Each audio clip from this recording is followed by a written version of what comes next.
aluno, olá minha aluna, tudo bem com vocês? Vamos dar continuidade então ao nosso estudo do direito penal. Vamos falar agora do artigo 2º do Código Penal. Preciso que você abra aí no seu material de apoio, ou que você abra aí no seu computador, no seu tablet, no seu celular, no seu Vademecum, o artigo 2º, para que você possa me acompanhar aqui e que eu possa te orientar da melhor forma para que você responda as questões da sua prova. Vamos lá? Artigo 2º diz que ninguém pode ser punido por fato que lei posterior deixa de considerar crime, cessando em virtude dela a execução e os efeitos penais da sentença condenatória. Para começar, isso aqui é recorde de cobrança em prova e eu preciso sublinhar com você o que cai em prova aqui, tá? Esse artigo, pessoal, tem que estar cravado aí na mente de vocês. Isso cai sempre em prova e eles trocam pequenas palavrinhas que nós já estamos aqui mais do que acostumados, tá? Então vamos lá. Ninguém pode ser punido por fato que lei posterior deixa de considerar crime. O nome desse instituto é abolitio criminis, tá ok? Ou abolição do crime. Só que na sua prova não vai cair abolição do crime. A sua prova vai te cobrar abolitio criminis, que é extinguir aquele crime. Por exemplo, eu estou sendo processado ou já fui condenada, tá? Pelo crime A. Lá na frente vem uma lei que revoga, que tira o crime A, diz que deixa de ser crime essa conduta. Logo, eu estou livre, tá ok? Eu estou livre, mas eu estou livre do quê? Da execução da minha pena, tá bom? Livre da execução da minha pena e dos efeitos, pessoal, é isso que eu preciso que você saiba, dos efeitos penais da sentença condenatória.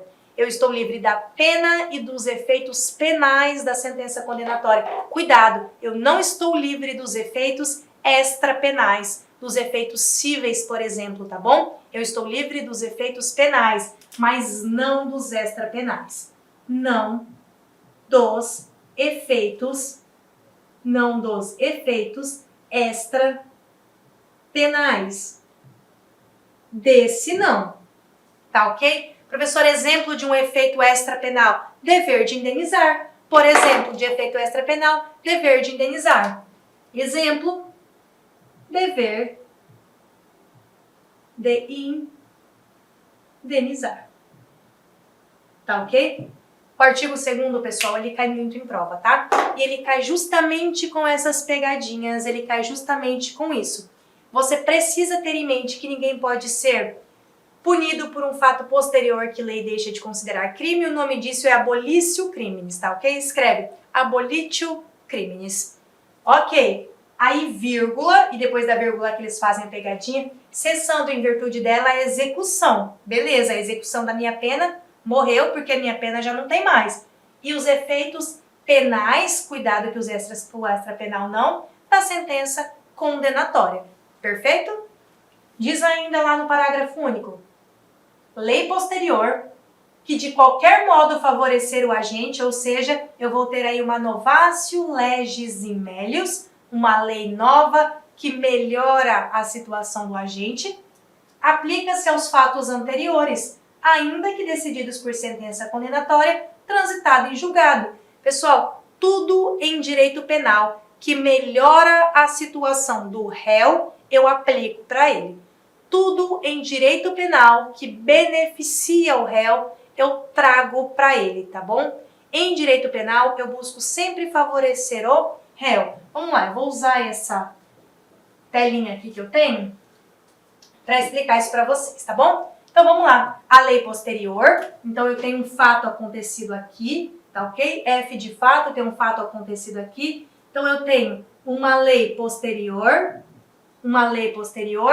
que de qualquer modo favorecer o agente, reduzindo a pena, melhorando a progressão de regime, melhorando os requisitos de livramento condicional, que de qualquer maneira beneficiar o agente, aplica-se, eu vou aplicar aqui para esse agente, tá ok? Dos fatos anteriores. Mesmo que isso aqui já transitou em julgado, sim, a qualquer momento, mesmo após o trânsito em julgado de sentença penal condenatória. Melhorou a situação do réu, eu aplico para ele imediatamente essa lei posterior, tá ok? Professora, eu apliquei essa lei posterior para esse réu aqui, que já tinha trânsito em julgado de sentença penal condenatória, e ficou legal. Eu baixei, por exemplo, eu reduzi de 2/3 para 1/3, por exemplo, tá bom? O comprimento aí para ele conseguir algum benefício. Legal. Só que ele estava cumprindo, veio uma outra lei posterior, chamada, que era a Lei 1, chamada de Lei 2, que melhorou mais ainda a situação dele. Eu aplico de novo. Você pega a Lei 2, traz para cá, para esse réu aqui que cometeu o fato lá atrás, tá ok? E aplica essa Lei 2 novamente. Quantas vezes forem preciso, você vai aplicar desde que isso beneficie o réu. Toda vez que você tiver benefício para o réu, não importa quantas vezes, podem ser sucessivas vezes. Professora, surgiram 100 leis novas e as 100 leis beneficiaram a condição dele. Eu vou aplicar as 100 no caso dele? Vai aplicar as 100 sucessivamente conforme elas forem surgindo, aparecendo no caso concreto. Você vai retroagindo porque isso melhora a situação do réu, tá ok? Professora, lá na frente veio uma aqui, ó, piorou tudo. O que acontece? A situação dele aqui já está garantida.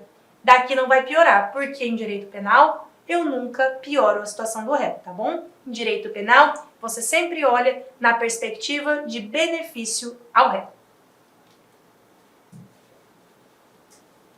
Então, muito cuidado com o artigo 2º, caput, e também parágrafo único aí, tá? Do Código Penal. Vamos lá, princípio da continuidade das leis. Depois que uma lei entra em vigor, ela subsiste, ou seja, ela vai ficar no mundo jurídico até que lei posterior a substitua ou a revogue, tá ok? Cuidado, desuso de lei, costume, isso não revoga a lei. Uma lei só pode ser revogada por outra lei em sentido estrito, formal e material, tá ok? Lei só revogada por outra lei. Desuso, costumes não revogam leis, tá? Decisão judicial não revoga a lei. Muito cuidado com isso. Decisão judicial do STF em controle concentrado de constitucionalidade, isso revoga a lei? Não, não revoga a lei. Professor, o STF decidiu que isso é inconstitucional. Está revogado? Não, pessoal. Decisão judicial do STF em controle concentrado de constitucionalidade não revoga a lei, tá ok? O que ela faz, então? Essa decisão, ela retira a eficácia. Eu não vou conseguir aplicar, mas a lei existe no mundo jurídico, ela está ali. Ela só será revogada se vier uma outra lei falar, fica revogado a lei XYZ. Só assim, tá ok? Então, muito cuidado com isso em prova, tá, pessoal? Muito cuidado para falar que, por exemplo, dando um exemplinho na sua prova, que o STF julgou a lei do Estado X, que tratava sobre o assunto Y, inconstitucional e por isso ela foi revogada. Não, não, não. Decisão do STF em controle concentrado de constitucionalidade que declara inconstitucional uma lei, não a revoga. Uma lei só é revogada por outra lei e esta outra lei tem que ser uma lei em sentido estrito, formal e material, tá bom? Então vamos lá. O que acontece então? A decisão retira a eficácia, mas a lei está ali. Coloca o número da lei na internet para ver se ela não está lá. Ela está lá. Ela está lá. Sem eficácia porque eu não vou conseguir aplicar? Perfeito, sem eficácia nenhuma, porque o STF já declarou ela constitucional. Mas ela está lá, ela existe no mundo jurídico e ela não foi revogada, tá bom?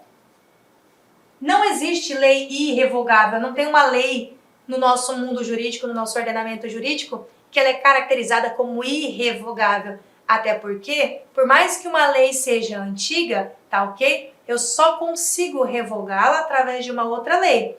E ela pode persistir no mundo jurídico por muito tempo. Claro, eu vou adaptando as situações a ela, mas ela pode persistir por muito tempo. Porém, irrevogável não, tá? Irrevogável não. Não é porque uma lei data de muito tempo atrás, de 1940, por exemplo, que ela é uma lei irrevogável. Não, a qualquer momento, o poder legislativo, né, pode, através de uma outra lei em sentido estrito, formal e material, revogar esta lei, tá ok? Leis temporárias e excepcionais são autorrevogáveis e nós vamos estudar as duas. Muito cuidado, tá, pessoal? Pode fazer um xizinho aí no seu material, um asterisco. Lei excepcional e lei temporária caem muito em prova. Professora, mas eu estou fazendo prova para escrivão de polícia, cai? Cai. Professora, eu estou fazendo prova para juiz, isso vai cair? Vai. Professora, eu faço defensoria pública. Professora, eu faço para diplomata, vai cair lei excepcional e lei temporária? Vai cair. Claro que com gradações e nível de dificuldade diferente, mas lei temporária e lei excepcional caem em tudo que é tipo de prova. Eu não tenho essa escolha, olha, esse tipo aqui de cobrança só cai para a prova X. Não, pessoal, isso cai em toda e qualquer prova, tá ok? Geralmente, esse artigo está no seu edital. Geralmente, é muito difícil você passar por um edital que não tem o artigo 2º. Eu, particularmente, eu nunca vi, tá? Edital que não cai a lei temporária e lei excepcional, que não tem essa previsão editalícia. Então, muito cuidado. Elas são autorrevogáveis. Cuidado com os efeitos, tá? Elas são autorrevogáveis a depender da situação. Porém, os efeitos dela se prolongam, tá bom? E a gente vai estudar aí ambas. Vamos lá. Quando a gente fala em aplicação da lei, nós precisamos dizer que nós temos um instituto chamado de conflito aparente de leis, tá? Conflito aparente de leis. Professora, por que aparente? Porque, na verdade, não existe conflito. Só parece ter um conflito, mas, na verdade, não há conflito. E nós tratamos, e a doutrina trata esse assunto, como conflito aparente de leis, como conflito de leis penais no tempo, tá ok? Você pode encontrar com diversas nomenclaturas, mas é tudo igual, tá bom? Não tem diferença, não. O que acontece com esse conflito de leis? É quando uma lei ela passa a ser regulamentada de forma quase igual ou idêntica a uma lei anterior já existente, tá bom? Surge então o que nós chamamos de conflito ou de conflito aparente de normas, tá bom? Direito intertemporal. Ele é o que trata disso, direito intertemporal, que é o conjunto de regras e princípios que solucionam o conflito de leis penais no tempo, tá bom? Então vamos lá. Como regra em direito penal, você vai adotar o princípio ou a regra geral do tempo regit actum. Tempus regit actum. Esta é a regra em direito penal. Esse é o princípio que você vai aplicar quando estamos falando em matéria penal. A lei do momento do ato é que vai regê-lo, tá bom? Aplica-se a lei penal que estava em vigor no momento em que o fato foi praticado. O que me importa é o momento da ação ou da omissão. A lei que estava em vigor hoje, no momento da ação ou da omissão, é a lei que vai ser aplicada ao meu caso concreto, tá bom? A lei do dia, a lei do momento da ação ou da omissão, a lei no dia do fato, é a lei que vai ser aplicada a este caso concreto, tá bom? Esse tempus regit actum, ele é um desdobramento do princípio da anterioridade do direito penal. Sim, nós já estudamos o princípio da anterioridade. Eu não preciso ter uma lei anterior, uma lei prévia, que comine o tipo legal e atribua a respectiva pena? Sim, é isso mesmo. E o tempo regis actum me diz que é esta lei que vai vigorar no meu caso concreto, no dia que eu pratiquei a ação ou omissão, tá bom? Mas eu preciso que você lembre do tempus regit actum, tá? Essa é a nossa regra aqui em direito penal. E como que a gente resolve aqui esses conflitos? Nós vamos partir, pessoal, de princípios para resolver os conflitos. E vocês não vão ter dificuldade nenhuma em resolver conflito, tá bom? Até porque, quando que a gente tem conflito? Quando que a gente tem um conflito aí na nossa vida? E eu sempre gosto de usar o exemplo. Você quer conflito? Se quer conflito, então case. Quer conflito? Case. Pessoal, desculpando a brincadeira, o case realmente é o que vai resolver aqui a nossa vida quando o assunto é conflito de leis penais no tempo. Então, quer conflito? Case. E você vai gravar o case assim para acertar as questões na sua prova, tá bom? Vamos lá. Princípio da consunção. Princípio da alternatividade. Princípio da subsidiariedade. Princípio da especialidade. E nós vamos tratar um a um para que você não erre questões de prova, tá bom? Vamos lá. Princípio da consunção. Esse princípio da consunção, pessoal, ele está ligado diretamente com a absorção de um delito por outro, tá bom? Essa consunção e essa absorção, você vai sempre lembrar de um peixão tentando engolir um peixinho. Absorção, tá bom? é um peixão grande que vai engolir um peixinho pequeno. Isso é absorver, é um crimão engolindo um creminho, tá bom? Assim você vai lembrar que é consunção. Isso é absorção, é um crimão absorvendo os creminhos, tá bom? É assim que funciona. Coloquei aqui para você. Existe uma relação aqui entre fins e meio. Existe uma relação entre fins e meios. Quer dizer que eu tenho um delito que é meio para praticar o outro. Exemplo. Eu quero furtar a sua residência, tá? Para que eu furte a sua residência, necessariamente eu preciso invadir o seu domicílio? Sim, como que eu vou entrar? Eu vou pular o muro da sua casa. Então, para que eu invada, para que eu furte o seu imóvel, necessariamente eu preciso invadir o seu domicílio. Em tese, quantos crimes eu responderia? Em tese, 2. Me perdoe. Em tese, 2, tá? Então, em tese, eu responderia por 2 crimes. Invasão de domicílio e pelo furto. Só que percebam que invadir o domicílio é meio necessário para que eu pratique o furto. Não tem como eu furtar a sua residência sem invadir o domicílio. Logo, o que vai acontecer? Princípio da consunção. O crimão, que é o furto, absorve o criminho, que é a invasão de domicílio. Tá ok? Então, eu não tenho conflito, eu não vou aplicar os dois, até porque um é o meio para a prática do outro, que é o fim. Aí eu tenho consunção, tá ok?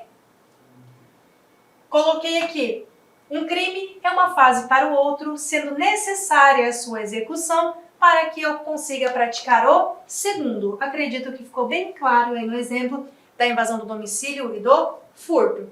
Vamos lá. Dentro de consunção, eu tenho hipóteses, tá? Eu tenho crime progressivo, progressão criminosa, antefacto impunível e pós-factum impunível. Professora, cai em prova? Cai, tá? Cai em prova por quê? Esse é o meu desdobramento da consunção e é bem facinho, tá, pessoal? Nós vamos aqui conversar um a um para que você não tenha dúvida nenhuma como que a gente resolve esse conflito aparente de leis no tempo. Quando eu falo em crime progressivo, eu estou falando que para ser cometido o crime mais grave, o agente necessariamente, não tem outro jeito, ele necessariamente deve praticar um crime menos grave, tá bom? A gente chama isso aqui de crime de ação ou crime de passagem. Eu tô tendo dolo, eu não tenho alteração de dolo e esse é o pulo do gato. Eu tenho um dolo único, tá bom? Olá, meus amigos, minhas amigas, eu sou o professor Lac. Inicialmente eu peço licença para vocês, eu peço desculpa, pois eu interrompi os seus estudos, mas o propósito desse vídeo no YouTube ele é para divulgar o nosso trabalho, para que o aluno se depare com os nossos professores, com a nossa metodologia. Papo sério, esse curso nosso aqui é super atualizado, ele é ponto a ponto do edital, esse curso aqui você pode ter absoluta certeza que aqui você vai conseguir adquirir todo o conhecimento necessário suficiente para aprovação. Essa aula representa apenas 30% da aula, 30% da aula. Se você quiser assistir os 70% restante, quer ter o PDF dessa videoaula, se você deseja ainda, tá? Deseja ainda estudar pelo nosso Personal Coach, que é a nossa metodologia, investimento, olha só, super promoção, não tem desculpa, apenas uma parcela de R$ 159,90. Vai ser o seu melhor investimento, vai ser um excelente custo-benefício, a aprendizagem que você vai ter. E como disse, aqui tem um conteúdo necessário para que você seja aprovado no concurso do Tribunal de Justiça do Estado de São Paulo para o cargo de oficial de justiça. Então eu espero vocês aqui na LAC. Valeu, tchau, tchau.